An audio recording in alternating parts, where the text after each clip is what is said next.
দেশের আর্থিক খাত নিয়ে শ্বেতপত্র প্রণয়ন কমিটির তথ্য অনুসারে বিগত আওয়ামী লীগ সরকারের আমলে 2009 থেকে 2023 সাল পর্যন্ত পাচার হয়েছে 23,400 কোটি ডলার বা 28 লাখ কোটি টাকা। দুর্নীতিগ্রস্ত রাজনীতিবিদ, ব্যবসায়ী, আর্থিক খাতের রাঘব বোয়াল, আমলা ও মধ্যস্বত্বভোগীরা এই পাচারের সঙ্গে জড়িত, যার প্রধান গন্তব্য যুক্তরাষ্ট্র, যুক্তরাজ্য, কানাডা, সিঙ্গাপুর সহ বেশ কিছু দেশ। শুক্রবার অর্থ পাচার নিয়ে সম্মেলন ও প্রশিক্ষণে চট্টগ্রাম আসেন বাংলাদেশ ব্যাংকের গভর্নর ও ঊর্ধ্বতন কর্মকর্তারা। সংবাদ সম্মেলনে গভর্নর আহসান এইস মনসুর জানান, দেশে কয়েকটি পরিবার ও গোষ্ঠী বিপুল টাকা পাচার করেছে।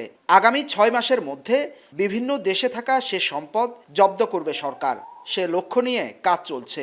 বর্তমানে বিদেশি কিছু সংস্থা পাচার হওয়া সম্পদ অনুসন্ধান ও নিরূপণ করছে। কারা কোথায় কিভাবে সম্পদ জমা করেছে তার তালিকা করা হচ্ছে। বান্ডেল থাকলে প্রতি সেনমানিতে টাকা বাঁচবে। বিকাশ সেনমানি বান্ডেল কিনে জিতুন প্রতি লেনদেনে। বিভিন্ন দেশের যেসব আছেন, সরকারি প্রতিষ্ঠান আছেন, তাদের সাথে আমরা আলাপ করছি। আমাদের লক্ষ্য হচ্ছে আগামী 6 মাসের মধ্যে বেশ কয়েকটা দেশের অ্যাসেট ফ্রিজ যদি আমরা করতে পারি, that will be hour initial achievement. Fridge হওয়ার পরে তারপরে যেটা হয় যে কোর্টের থ্রুতে যে কয়েক বছর লেগে যায়, একটা মামলা মোকদ্দমা ইত্যাদি হওয়ার পরে তারপরে অ্যাসেটটাকে হয়তো ফেরত আনতে পারবো।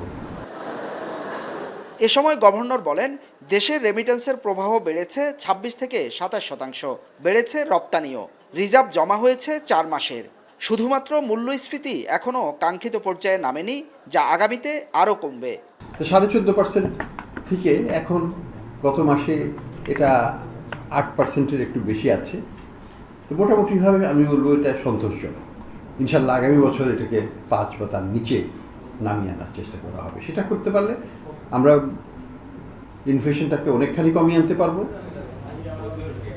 গভর্নর বলেন, বিদেশে পাচার হওয়া টাকা ফিরিয়ে আনার চাইতে অর্থ পাচার বন্ধ করা জরুরি। এক্ষেত্রে আইনি দুর্বলতা আছে, সেজন্য প্রয়োজনে আইন সংস্কার করবে সরকার।